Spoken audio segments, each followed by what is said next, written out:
قام صاحب السمو الملكية الأمير سلمان بن حمد الخليفة ولي العهد نائب القائد الأعلى النائب الأول لرئيس مجلس الوزراء بزيارة إلى دارة الملك عبد العزيز في العاصمة السعودية الرياض، حيث اطلع سموه على ما تضمه هذه المؤسسة الثقافية المرموقة من أقسام توثق مختلف المراحل التاريخية بالمملكة العربية السعودية الشقيقة ولسيرة المغفور له بإذن الله تعالى الملك المؤسس عبد العزيز بن عبد الرحمن آل سعود.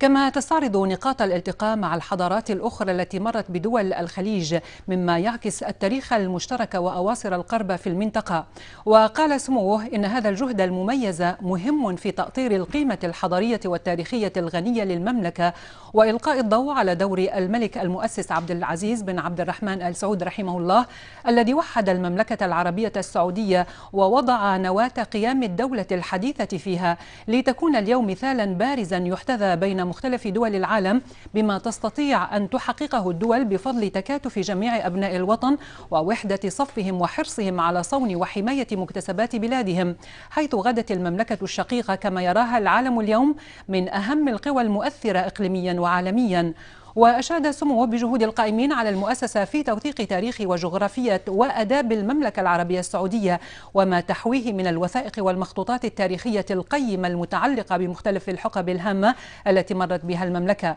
منوها بالأهمية التي توليها للتفاعل مع المهتمين بهذا المجال من خلال الندوات والمحاضرات وفتح المجال للدراسات والبحوث والاطلاع على المراجع الموجودة في الدارة.